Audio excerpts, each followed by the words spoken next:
মুছে যাক গ্লানি, ঘুচে যাক জরা, অগ্নিস্থানে সূচি হোক ধরা।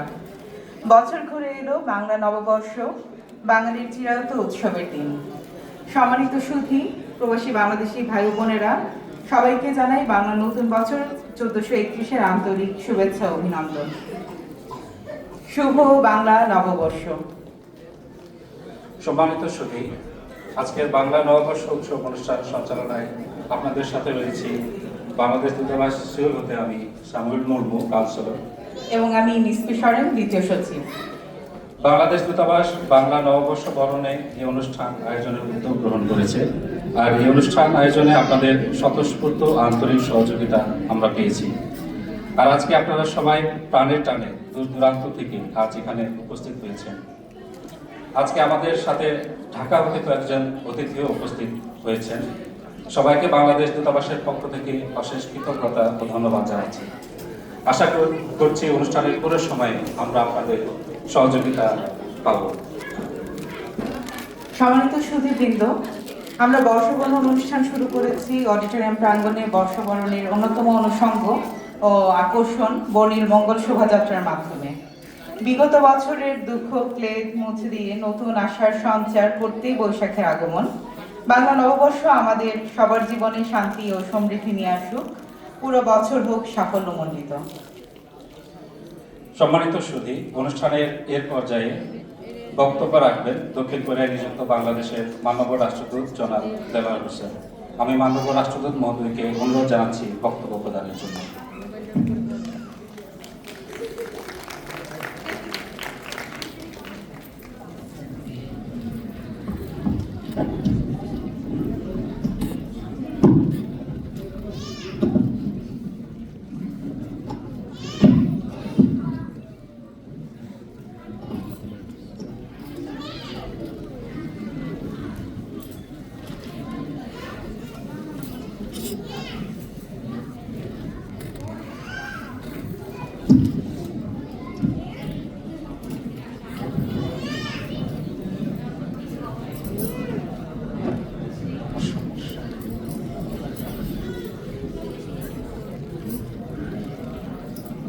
উপস্থিত মণ্ডলী,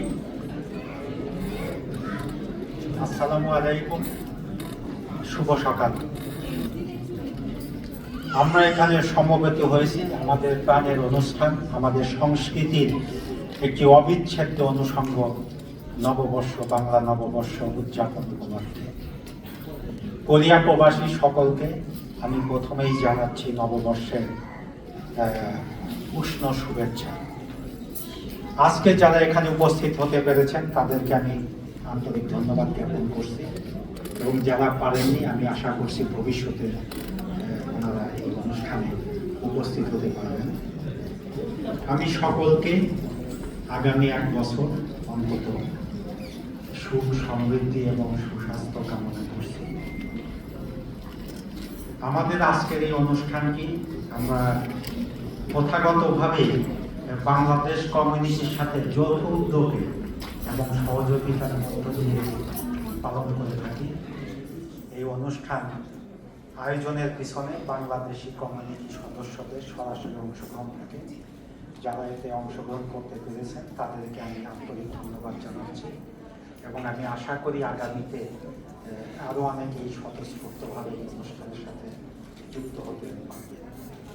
আর যে কোনো অনুষ্ঠানের মতো এই অনুষ্ঠানেরও সাফল্য মূলত নির্ভর করে আপনাদের উপস্থিতির মধ্য দিয়ে, এবং এই অনুষ্ঠানটি আয়োজনের একটি বড় উদ্দেশ্য হলো বিদেশের মাটিতেও আমাদের কৃষ্টি সভ্যতা সংস্কৃতি সেটাকে অনুশীলন করা এবং সেটিকে তুলে ধরা, এবং বিদেশিদের মধ্যে সেটিকে তুলে ধরা। এবং আমরা প্রতি বছরই একটি এই উদ্দেশ্য নিয়ে পালন করার চেষ্টা করি। আমি আমার বক্তব্য খুব একটি দীর্ঘায়িত করব না, তবে এখানে অনেকেই উপস্থিত আছেন, সেই উপলক্ষে আমি কিছু গুরুত্বপূর্ণ তথ্য আপনাদের সাথে শেয়ার করতে চাই। আপনারা জানেন যে সবসময় আমরা এখানে শ্রম মন্ত্রণালয় বা সংশ্লিষ্ট যেসব প্রতিষ্ঠান আছে কোরিয়ান সরকারের, তাদের সাথে একটি নিয়মিত যোগাযোগ রক্ষা করে চলি।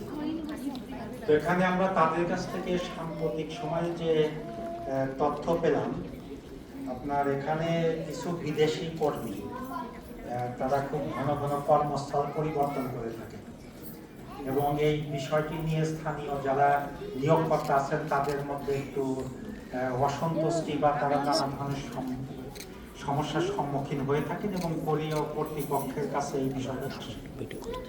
তো তারা বিভিন্ন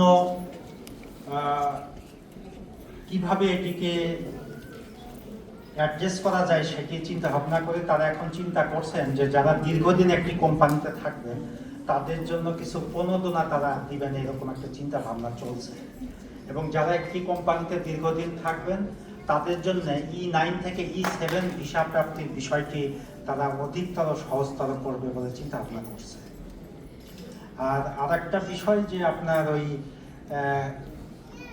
কমিটেড ওয়ার্কার হিসাবে যে পুনরায় ফেরত আসে সেই মেয়াদটিও তারা হয়তো যারা দীর্ঘদিন একটি কোম্পানি থাকে সেইটি হয়তো তারা দীর্ঘায়িত করবে। তো আপনারা এই বিষয়টি মাথায় রাখবেন। এখন হয়তো সাময়িক সুবিধার জন্য আপনারা অনেকেই কোম্পানি পরিবর্তন করেন, কিন্তু এটি করতে যে আখেরে হয়তো আপনারা দেখবেন যে এটি লাভবান নাও হতে পারে।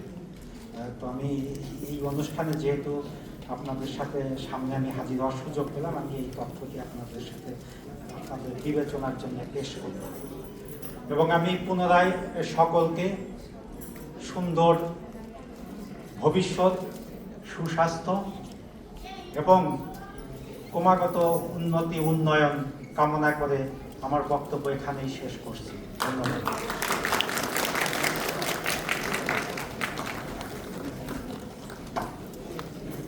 ধন্যবাদ মাননীয় রাষ্ট্রদূত মহোদয়কে তার শুভেচ্ছা বক্তব্যের জন্য। সম্মানিত সুধী, নববর্ষ উদযাপন উপলক্ষে আপনাদের জন্য মনোজ্ঞ সাংস্কৃতিক অনুষ্ঠানের আয়োজন করা হয়েছে।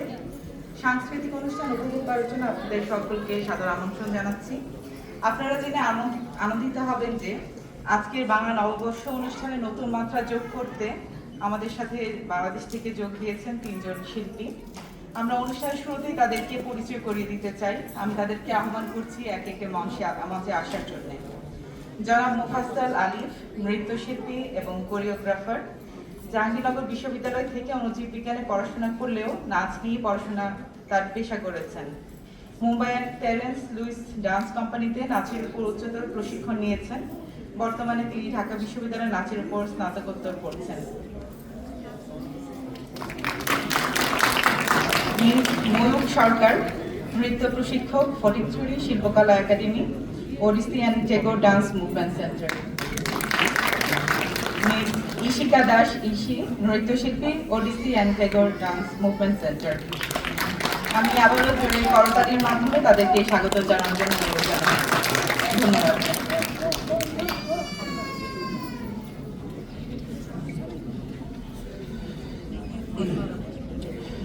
উপস্থিত সুধী, বাংলা নববর্ষের প্রথম মাস বৈশাখ। বৈশাখের মাঝে বাঙালি খুঁজে পায় নিজস্ব ঐতিহ্য, সংস্কৃতি ও চেতনার স্বরূপ। বাংলা নতুন বছরে আমাদের প্রত্যাশা সকল অশুভ ও অসুন্দরের উপর সত্য ও সুন্দরের জয় এবং ফেলে আসা বছরের সব শোক, দুঃখ, জরা দূর করে সুখ ও সমৃদ্ধি বয়ে আনবে। আজকের আমাদের সাংস্কৃতিক অনুষ্ঠানের প্রথম পরিবেশনা সমবেত কণ্ঠে বৈশাখের গান এসো হে বৈশাখ। গানটি পরিবেশন করবেন দূতাবাস পরিবার এবং প্রবাসী বাংলাদেশি ভাই বোনেরা। আমি আহ্বান করছি বৈশাখের গান পরিবেশনের জন্য।